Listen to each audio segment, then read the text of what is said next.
Hello my dear students, I welcome you all to our channel Biolab. इस video में हम लोग देखने वाले एक नया कंसेप्ट जिसका नाम है म्यूटेशन। ओके, लेकिन उससे पहले हम लोग थोड़ा सा जान लेंगे कि हमने पिछले वीडियो में क्या देखा बच्चों। हमने देखा the concept of sex determination in honey bee. Honey bee में कैसे सेक्स डिटरमाइन होता है, कैसे वहां पर जो है मेल प्रोड्यूस होते हैं, कैसी फीमेल प्रोड्यूस होती है। तो ये हमने सब जो है डिटेल में देखा, जिससे कि हमने देखा क्वीन क्या होती है, it is diploid female which is fertile. Worker क्या होती है, which is diploid female but which is non fertile. And drones जो होते हैं वो बेटा हैप्लॉयड मेल होते हैं, और वो डेवलप होते हैं एक पर्टिकुलर प्रोसेस से जिसका नाम है parthenogenesis. Okay, parthenogenesis means without fertilization. And उसमें हमने एक पॉइंट ऐसा भी देखा कि they produce sperms, drone produce the sperm by means of mitosis. ऐसे दो तीन इंपॉर्टेंट जो पॉइंट्स है हमने यहाँ पर अभी डिस्कस किए। तो यहाँ पर जो फीमेल होती है वो डिप्लॉयड होती है और मेल जो होता है वो हैप्लॉयड होता है, इसलिए उसको हैप्लोडिप्लॉयड सेक्स डिटर्मिनेशन सिस्टम भी कहा गया है। तो ये तो हो गया थोड़ा सा brief recap of our previous lecture. आगे बढ़ते हैं आज के लेक्चर की तरफ। तो आज का जो लेक्चर होने वाला है, आज का जो वीडियो होने वाला है, बहुत ही इंटरेस्टिंग वीडियो होने वाला है, बहुत ही इंपॉर्टेंट वीडियो है आपके एनसीईआरटी का पॉइंट नंबर 5.7, जो कि है म्यूटेशंस। यहाँ पर जो है बेटा आपके जो एनसीईआरटी टेक्स्ट बुक है वहां पर ये जो टॉपिक है बहुत ही शॉर्ट दिया हुआ है, लेकिन उन्होंने कुछ कुछ बातें उसमें बताई है। तो ये सब जो उन्होंने जो टॉपिक्स या फिर वो जो मीनिंग्स वहां पर बताए हैं या वर्ड्स वहां पर डाले हैं, वो ईच एंड एवरी वर्ड का मतलब हम लोग आज समझने वाले हैं। थोड़ा सा आपको ये लग सकता है कि ये आउट ऑफ सिलेबस है, लेकिन नहीं बेटा, ये एनसीईआरटी को ही अलाइंड है, इस पर क्वेश्चन माइट भी पूछे जा सकते हैं। तो हम लोग कोई भी छोड़ना नहीं चाहते, हम ज्यादा थोड़ा बहुत ज्यादा ही करेंगे लेकिन कम कुछ नहीं करना है, क्योंकि हमको आउट ऑफ मार्क्स लाने का टारगेट मन में है। तो हम लोग ये बहुत ही डिटेल में पढ़ने वाले हैं म्यूटेशंस, और यहाँ पर आप बहुत सी नई जो बातें हैं यहाँ पर जानेंगे। ओके, तो चलो दोस्तों, आज अभी शुरू करते हैं म्यूटेशन। सो म्यूटेशन क्या होता है बेटा? म्यूटेशन का अगर डेफिनेशन हम लोग देखते हैं, तो म्यूटेशन का डेफिनेशन क्या है बेटा? देखो यहां पर, it is the sudden sudden random and heritable change, okay, in the genetic material of organisms. तो आपको पता है बेटा कि जेनेटिक मटेरियल जो है मोस्ट ऑफ द ऑर्गेनिजम्स में वो क्या है? DNA is a genetic material. DNA is a genetic material. Okay, तो इस डीएनए में अगर कोई चेंज होता है, वो चेंज कैसा होना चाहिए? वो होना चाहिए सडन। सडन मतलब कि अचानक से कोई अगर चेंज होता है, it is not pre planned, ये it occur suddenly, then it must be random. Random, okay, random. Random का मीनिंग होता है कि it is not in order, मतलब कि कहां पर भी, कहीं पर भी, कैसे भी ये चेंज हो सकता है। और तीसरा जो सबसे इंपॉर्टेंट है वो है, ये जो चेंज होता है ये हेरिटेबल चेंज होता है। हेरिटेबल का मतलब होता है बेटा कि एक जनरेशन से दूसरे जनरेशन में यहाँ पर वो जो है वो चेंज कैरी होता है। तो जो डीएनए है वो जो कि है अपना जेनेटिक मटेरियल, अगर हम ह्यूमंस बींग्स का भी एग्जाम्पल अगर लेते हैं तो हम में भी डीएनए जेनेटिक मटेरियल है, या फिर अदर कोई ऑर्गेनिजम्स ले लो। मोस्टली अगर कुछ ऑर्गेनिज्म छोड़ा जाए, जैसे कि प्लांट वायरसेस है, उनमें आरएनए मोस्टली जेनेटिक मटेरियल होता है। तो मोस्टली ऑर्गेनिजम्स में कौन सा जेनेटिक मटेरियल होता है? तो डीएनए जो है वो जेनेटिक मटेरियल होता है। तो म्यूटेशन क्या है बेटा? Mutation means one kind of a change. Mutation का मीनिंग है बेटा चेंज। चेंज जो कि हम लोग एक्सेप्ट करना नहीं चाहते, कौन सा भी हो, हम हमारे इसमें जो टेंडेंसी होती है कि always oppose to the change, ये ह्यूमन साइकोलॉजी की मैं बात कर रहा हूं। लेकिन यहाँ पर जो है, ये यहाँ पर जो जेनेटिक मटेरियल में जो चेंज हो रहा है बेटा, वो चेंज कैसे हो रहा है? वो सडन हो रहा है, अचानक से हो रहा है, रैंडम हो रहा है, मतलब कि कोई भी उसमें ऑर्डर नहीं है, कहीं पर भी कहां पर भी हो रहा है। और जो चेंज एक बार डीएनए में हो गया तो वही चेंज अगले जनरेशन में जाएगा। तो ये जो चेंज है कैसा है? हेरिटेबल चेंज है। ओके, तो ऐसा जो चेंज है, अभी ये चेंज किस में होगा, कैसे होगा, ये हम लोग आगे डिटेल में पढ़ने वाले हैं। लेकिन अभी हम लोग डेफिनेशन को समझ रहे हैं। तो डेफिनेशन क्या है बेटा? डेफिनेशन है sudden, random and heritable change in the genetic material of the organism. जो चेंज है वो कैसे होने वाला है, ये हम लोग आगे डिटेल में पढ़ने वाले हैं। तो ये तो हो गया बेटा डी म्यूटेशन का डेफिनेशन। ओके, तो म्यूटेशन पर पहले किसने काम किया था? तो जो साइंटिस्ट थे उनका नाम था मूलर। मूलर करके जो साइंटिस्ट थे, ये दिया नहीं है, लेकिन आप एज ए इंफॉर्मेशन इसको मेमोराइज कर लो कि मूलर साइंटिस्ट जो थे, इनका बहुत ही सिग्निफिकेंट कंट्रीब्यूशन था, जिन्होंने कि mutagenic effects of X-ray study किया था, कि एक्सरे भी म्यूटेशन जो है डीएनए में ला सकता है। तो ये उन्होंने स्टडी किया था और इसके वजह से उनका जो है वो सिग्निफिकेंट कंट्रीब्यूशन है। तो अभी म्यूटेशन में क्या होता है बेटा, यही पर दिखाया है। तो हम लोग अभी थोड़ा सा इरेज करेंगे। म्यूटेशन में क्या होता है? Change in DNA. Okay, change in DNA. DNA क्या होता है बेटा? डीएनए में अगर चेंज हुआ, तो डीएनए में अगर चेंज हुआ तो किस में चेंज होगा? उसके करस्पॉन्डिंग जीनोटाइप में चेंज होगा। क्योंकि अभी देखो आप, फॉर एग्जांपल हमने मेंडल जी का एग्जांपल लिया था। ओके, तो ये एक सेकंड, हम लोग सीधा निकालते हैं।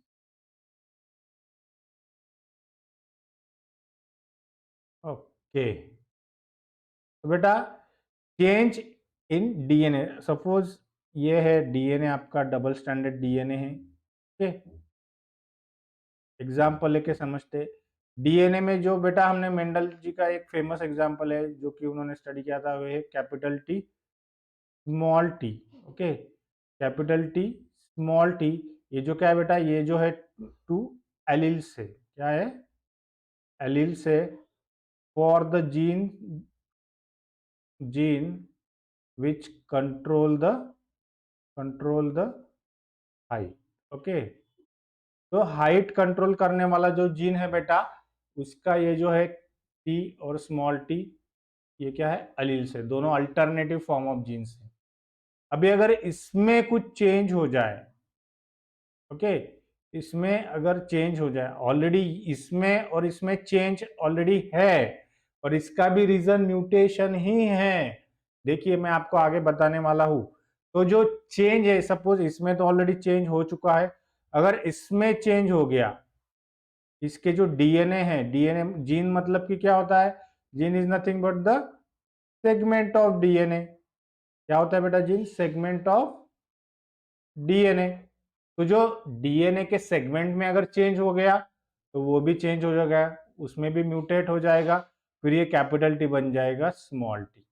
ओके, ऐसा हम कंसिडर कर रहे हैं अंडरस्टैंडिंग पर्पज के लिए, क्योंकि हमें ये सेंटेंस का मीनिंग जानना है। ओके, तो डीएनए में अगर चेंज हो गया तो क्या होगा बेटा? ये जो अलील है ये कैपिटल टी से स्मॉल टी हो जाएगा। तो पहले जो जीनोटाइप था उसका वो कैपिटल टी स्मॉल टी था, वो अब हो जाएगा स्मॉल टी स्मॉल टी। तो किसमें चेंज हो गया बेटा? जीनोटाइप में चेंज हो गया, जीनोटाइप में चेंज हो गया। पहले चेंज किस में हुआ था? डीएनए में चेंज हुआ था। डीएनए में चेंज हुआ तो जीनोटाइप में चेंज हुआ। पहले ये वाला था, अब ये हो गया। पहले जो फिनोटाइप था, फिनोटाइप वो क्या था बेटा? यहाँ पर लिखेंगे हम, फिनोटाइप जो था टॉल था। लेकिन अब जीनोटाइप में अगर चेंज हो गया, तो जीनोटाइप कौन सा आ गया? Small T which is homozygous recessive. और रिसेसिव जो कैरेक्टर होता है वो होमोजाइगस कंडीशन में खुद को एक्सप्रेस करता है। तो अभी ये हो जाएगा डॉर्फ। डॉर्फ अगर हो गया तो ये क्या हो गया, जीनोटाइप के चेंज के वजह से किस में चेंज आ जाएगा, फिनोटाइप में, फिनोटाइप में। ओके, तो यही वो सेंटेंस है बेटा कि change in DNA, change in DNA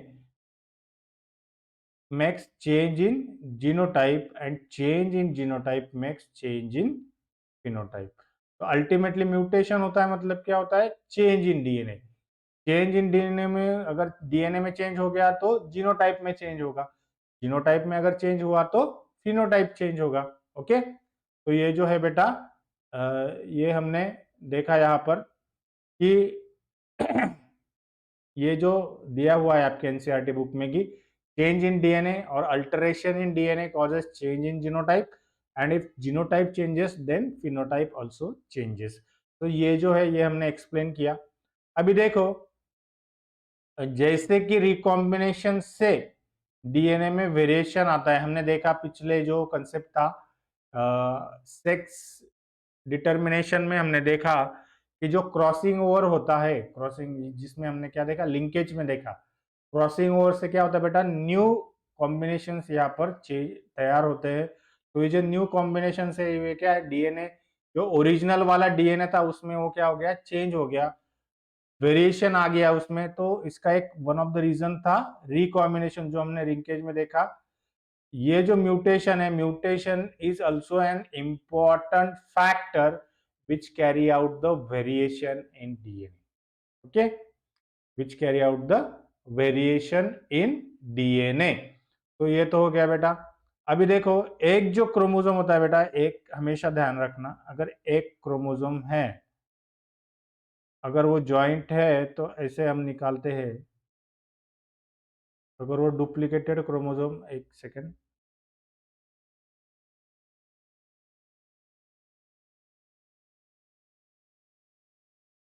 अगर वो डुप्लीकेटेड क्रोमोसोम है, इस फेज से आया हुआ, तो उसमें क्रोमैटिड जो है वो डुप्लीकेट हो गई होंगी, इसे हम कहते हैं क्रोमैटिड, इसे हम कहते हैं क्रोमैटिड। ओके, ये भी क्रोमैटिड है, ये भी क्रोमैटिड है, और दोनों से साथ साथ इसे हम कहते हैं sisters chromatids. Okay, sister chromatid.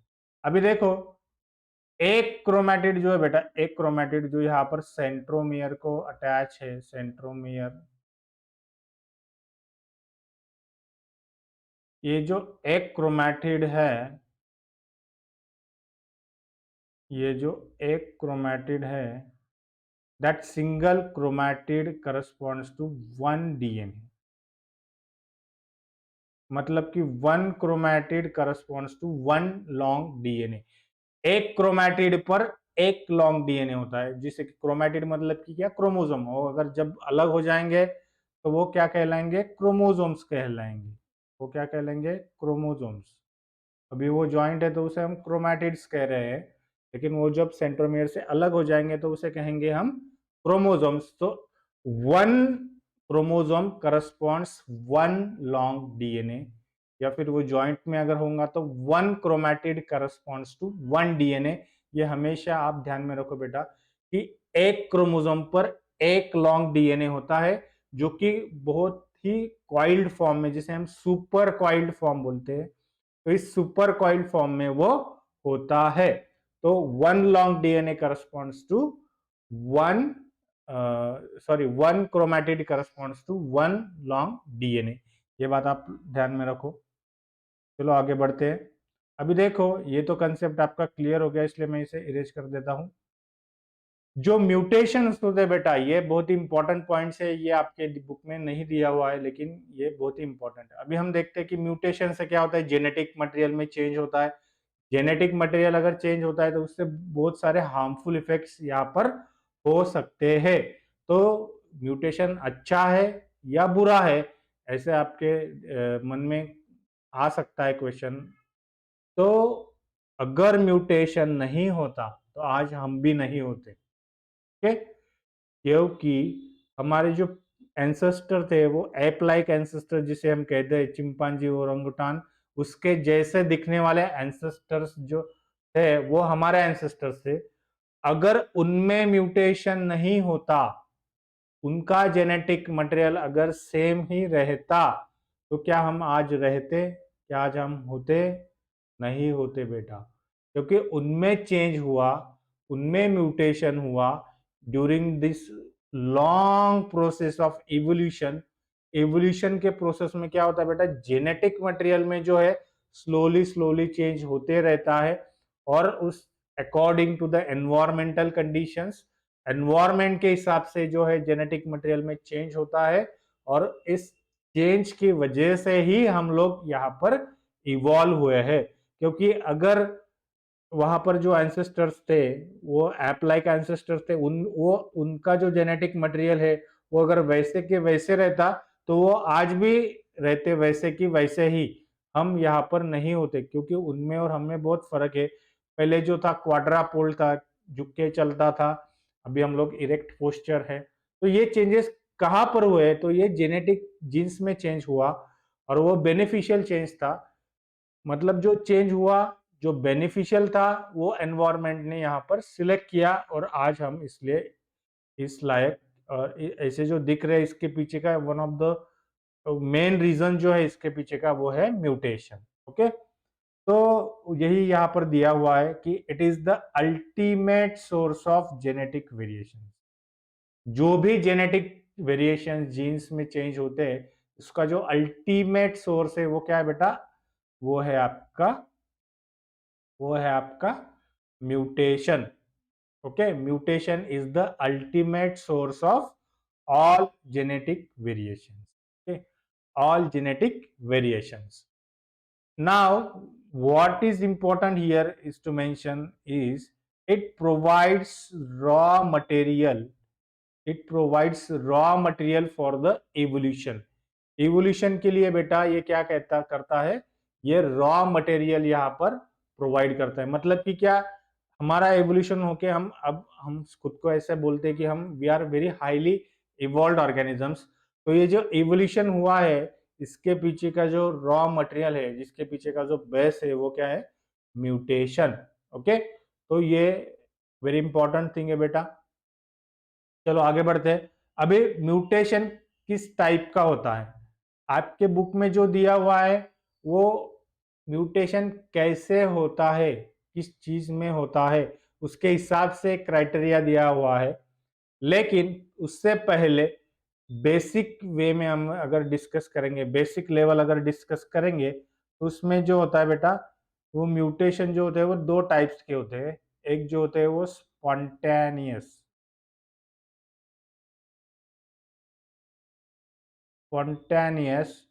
और दूसरे जो होते हैं बेटा वो होते हैं इंड्यूस्ड।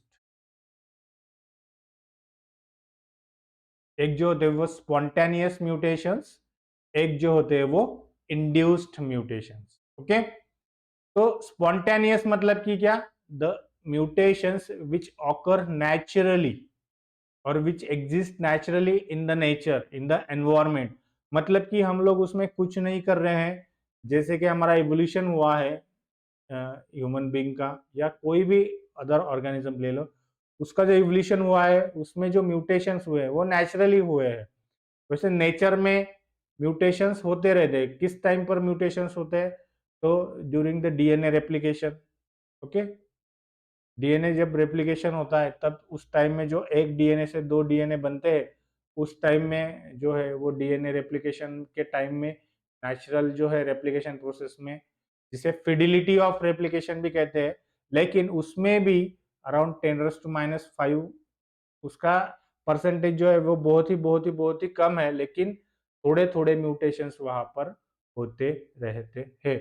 तो ये जो नेचुरली ऑकरिंग म्यूटेशंस है, जिन्हें कहते हैं स्पॉन्टेनियस, जिसमें हमारा कोई भी रोल यहाँ पर नहीं है। ये occur naturally, this occur naturally DNA के रेप्लिकेशन के टाइम पर ये हो सकते हैं, या तो फिर नेचर में जो है वो नेचुरली जो है ये स्पॉन्टेनियस म्यूटेशंस होते हैं। दूसरा जो होते हैं बेटा, दूसरा जो होते हैं वो होते हैं इंड्यूस्ड। इंड्यूस मतलब कि नॉट नेचुरली, हमने किए हुए म्यूटेशंस। हम ह्यूमन बीइंग अगर पर्पसफुली म्यूटेशन करने का ट्राई करेंगे और उससे जो म्यूटेशन होंगे तो उसे कहेंगे हम इंड्यूस्ड म्यूटेशंस। तो क्या कहेंगे बेटा? Induced mutations. तो इंड्यूस्ड म्यूटेशंस में क्या क्या है बेटा? तो इंड्यूस्ड म्यूटेशंस में है कि इसमें जो सर्टेन सब्सटेंसेस होते हैं, तो सब्सटेंसेस को क्या बोलते हैं बेटा? उस सब्सटेंसेस को बोलते हैं म्यूटाजेनिक एजेंट्स। म्यूटाजेनिक एजेंट्स, और इसे और भी कह सकते हैं directly simply mutagens. Okay, mutagens. तो म्यूटाजेनिक एजेंट्स और म्यूटाजेंस जो होते हैं which carry out the mutation which impose the mutations in the genetic material. Mutagens कौन से होते हैं बेटा? तो ये केमिकल भी हो सकते हैं और फिजिकल भी हो सकते हैं। केमिकल भी हो सकते हैं और फिजिकल। इस पर हम लोग अलग से वीडियो बनाने वाले हैं। टोटल म्यूटेशंस के जो है बेटा वो 3 वीडियोस होने वाले हैं। इस पहले जो है उसमें basic concept of mutation discuss करेंगे। दूसरा जो वीडियो होगा उसमें हम different types of mutation discuss करेंगे। और तीसरा जो वीडियो होने वाला है उसमें हम लोग डिस्कस करेंगे म्यूटाजेनिक एजेंट्स। ओके, तो अभी हम देखते हैं जो स्पॉन्टेनियस और इंड्यूस म्यूटेशन जो है। स्पॉन्टेनियस मतलब कि क्या? नेचुरली जो नेचर में होते हैं वो स्पॉन्टेनियस। ओके, और जो इंड्यूस्ड है जिसे कि सर्टेन सब्सटेंस जो है कॉज करते हैं। म्यूटाजेंस मतलब कि क्या? जो substance which cause the mutation, जो म्यूटेशन करता है, जिसके वजह से म्यूटेशन होता है डीएनए में, उसे हम कहते हैं म्यूटाजेनिक एजेंट। और म्यूटेशन जिसमें कि केमिकल और फिजिकल है, ये डिटेल में हम लोग अलग वीडियो में देखेंगे। नेक्स्ट हम लोग चलते हैं बेटा, लास्ट का जो पॉइंट है ये बहुत ही इंपॉर्टेंट पॉइंट है और ये आपको कहीं नहीं मिलेगा। लेकिन ये कंसेप्ट, हमारा जो चैनल का नाम है कंसेप्चुअल लर्निंग हब, इसलिए I feel that it should be discussed in detail. तो यहाँ पर जो बेटा म्यूटेशन होते हैं, म्यूटेशन,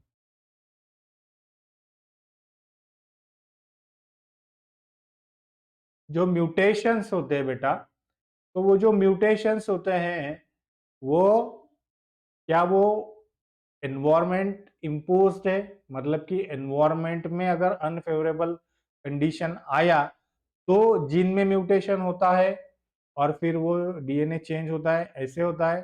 तो उसका आंसर है बेटा नहीं। म्यूटेशंस जो है वो होते रहते हैं डीएनए में। नेचर क्या करता है बेटा? जो बेनिफिशियल म्यूटेशंस है, जो फेवरेबल म्यूटेशंस है, उसको सिलेक्ट करता है। फॉर एग्जांपल हम लोग देखते हैं, ये जो लाइन है हम लोग एक बार पढ़ लेते हैं, उसके बाद में आपको मैं एक्सप्लेन करता हूं। Environmental stress does not direct और cause genetic changes, it simply selects rare pre-existing mutations that result in the phenotype that are better adapted to environment। का जो रेफरेंस है मैंने प्रिंसिपल ऑफ जेनेटिक्स, जो गार्डनर बुक, गार्डनर ऑथर है उसके, gardener और 2 authors है उनमें से लिया है। तो ये क्या कह रहे हैं बेटा? जो एनवायरमेंट है, फॉर एग्जांपल अभी एक एग्जांपल लेते हैं हम, एनवायरमेंट। ओके, एनवायरमेंट में अभी क्या हुआ? एक ऑर्गेनिज्म है ए, एक ऑर्गेनिज्म है बी। ओके, तो इसमें क्या होगा? एक जो ऑर्गेनिज्म है, दोनों का जो है वो है, फॉर एग्जांपल हम लोग दूसरा एग्जांपल ही लेते हैं कि एनवायरमेंट में जो फेवरेबल म्यूटेशंस हैं वो क्या होते हैं बेटा? वो नेचर सिलेक्ट करता है। मतलब कि अभी क्या, जो क्वाड्रापोल्ड नेचर था ह्यूमन बीइंग का, पहले झुक के चलते थे, तो कुछ में वो म्यूटेशन हुआ और कुछ थोड़ा उनका पोस्चर इरेक्ट होने लगा। तो एवोल्यूशन ने क्या किया, नेचर ने क्या किया, जो इरेक्ट पोस्चर वाले लोग थे they got better adapted to the environment. या तो फिर हमने एक लैमार्किज्म का भी एक एग्जांपल लिया था कि शॉर्ट नेक जिराफ और लॉन्ग नेक जिराफ। ओके, तो पहले शॉर्ट नेक जिराफ हुआ करते थे, उनमें से कुछ में म्यूटेशन हुआ लेकिन वो एनवायरमेंटल इम्पोज नहीं था।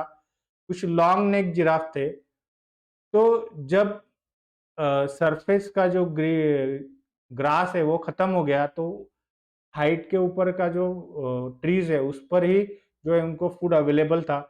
तो फिर वो लॉन्ग नेक जिराफ थे वही फूड ले सकते थे, जो शॉर्ट नेक जिराफ थे वो नहीं ले सकते थे। तो इसके वजह से क्या हुआ बेटा कि जो लॉन्ग नेक जिराफ थे वो नेचर ने सरवाइव किए, और जो लॉन्ग शॉर्ट नेक जिराफ थे वो उनकी डेथ हो गई। तो यहाँ पर कहने का मीनिंग क्या है बेटा कि म्यूटेशंस जो है वो नेचर में होते हैं। नेचर सिर्फ जो बेनिफिशियल म्यूटेशन है वो सिलेक्ट करता है, और अ, उसका ही आगे प्रोजेनी या रिप्रोडक्शन होता है। तो मतलब इसका मतलब ये नहीं है बेटा कि म्यूटेशंस हमेशा बेनिफिशियल होते हैं। तो म्यूटेशन जो होते हैं बेटा, वो म्यूटेशन मोस्टली हार्मफुल भी होते हैं, क्योंकि नेचुरल जो जेनेटिक इनहेरिटेंस का प्रोसेस है उसके साथ वो इंटरफेयर होता है, उसके साथ इंटरफेरेंस करते हैं। तो ये जो होते हैं बेटा ये हार्मफुल होते हैं। लेकिन एक हमारे इससे एक वो अच्छी बात ये है कि जनरली जो म्यूटेशन होता है बेटा वो होमोजाइगस रिसेसिव कंडीशन में ही एक्सप्रेस होता है। होमोजाइगस रिसेसिव कंडीशन मतलब कि दोनों भी अगर म्यूटेशन रिसेसिव होंगे, फॉर एग्जांपल स्मॉल टी, तभी वो डॉर्फ होगा, मतलब उसका फिनोटाइपिक एक्सप्रेशन तभी आएगा। अगर इससे एक भी टॉल रहा, डोमिनेंट रहा, तो वो डॉर्फ नहीं होगा, वो टॉल होगा। तो एक अच्छी बात है, अगर वो हार्मफुल म्यूटेशन होगा तो वो सिर्फ और सिर्फ किसमें होगा, होमोजाइगस रिसेसिव कंडीशन में ही एक्सप्रेस होगा। तो ये तो हो गया बेटा म्यूटेशन। अभी हम लोग जो मेंडल जी ने एलिल्स का एग्जांपल दिया, तो एलिल्स क्यों है, एलिस किसके वजह से, it is because of the mutation. क्योंकि नॉर्मल जीन में चेंज होने के बाद जो मॉडिफाइड एलील फॉर्म हुआ वो म्यूटेंट एलील है, म्यूटेशन के बाद में फॉर्म हुआ। तो एलील्स जो भी है उसका भी रीजन है म्यूटेशन। तो बेटा इस वीडियो में हमने क्या देखा, व्हाट इज म्यूटेशन, म्यूटेशन को किसने स्टडी किया, उसके बाद में म्यूटेशन कैसे होता है कि change in DNA makes change in genotype, change in genotype makes change in phenotype. Generally हमने पिछले पिछले कुछ वीडियो में देखा कि रिकॉम्बिनेशन जो होता है, रिकॉम्बिनेशन के वजह से लिंकेज में हमने देखा कि नए नए कॉम्बिनेशन या चेंज डीएनए में आते हैं। उसके साथ ही जो म्यूटेशन है it is also one important source of variation in DNA. उसके बाद में हमने देखा कि one chromatid corresponds to one DNA, मतलब कि एक लॉन्ग क्रोमैटिड, एक long chromosome is equivalent to one long DNA. एक क्रोमोसोम पर एक ही डीएनए प्रेजेंट होता है बेटा, लेकिन क्रोमोसोम पर अलॉन्ग विद डीएनए अदर भी सब्सटेंस प्रेजेंट होते हैं, जैसे कि हिस्टोन प्रोटीन्स होते हैं, और जो डीएनए होता है वो हाईली सुपरकॉइल्ड होता है। ओके, तो उसके बाद हमने देखा कि जेनेटिक वेरिएशंस का जो मेन सोर्स है वो म्यूटेशन है, एंड इसके वजह से इवोल्यूशन होता है, तो ये बेनिफिशियल भी है एट द टच टाइम, ये बेनिफिशियल भी है at the same time it is harmful also. तो what should be considered true, what extent of mutation is true. बेटा ये थिंक करने वाला क्वेश्चन है कि एक साइड में हम लोग बोल रहे हैं कि mutation is very important for evolution, अगर म्यूटेशन नहीं होता तो इवोल्यूशन नहीं होता, और दूसरे साइड में हम बोल रहे हैं कि म्यूटेशन हार्मफुल होते हैं, लिथल्स म्यूटेशन भी होते हैं, तो ये नहीं होना चाहिए। तो इसमें का जो बैलेंस है वो हमको उसके ऊपर आप थिंक कीजिए और स्टडी कीजिए, और फिर मुझे कमेंट सेक्शन में बताइए। तो इसमें हमने देखा मेजर जो बेस लेवल पे दो टाइप का म्यूटेशन होता है, एक स्पॉन्टेनियस जो नेचर में ऑकर होते हैं, और जो दूसरे होते हैं इंड्यूस्ड म्यूटेशंस। ओके, और लास्ट में हमने देखा कि नेचर जो है वो सिलेक्ट करता है सिर्फ जो कि ऑलरेडी एनवायरमेंट में प्रेजेंट होते हैं म्यूटेशन, ना कि नेचर इम्पोज करता है। इसका ये आपको समझ में आया होगा। तो बच्चों इस वीडियो में बस इतना ही। इसके बाद का जो वीडियो है उसमें हम लोग देखेंगे टाइप्स ऑफ म्यूटेशन, जिसमें हम लोग देखेंगे पॉइंट म्यूटेशंस। ये बहुत ही इंपॉर्टेंट वीडियो है। पॉइंट म्यूटेशंस या जीन म्यूटेशन या simple mutations, then chromosomal aberrations and genomic mutations. ये डिटेल में हम लोग ये सब पढ़ने वाले हैं। तो बच्चों अगर आपने ये वीडियो देखा, अगर आपको ये वीडियो पसंद आया, समझ में आया, तो इस चैनल को प्लीज़ प्लीज़ प्लीज़ सब्सक्राइब कीजिए। ज़्यादा से ज़्यादा बच्चों को इसे शेयर कीजिए। वीडियो अगर पसंद आया तो लाइक कीजिए। Thank you very much.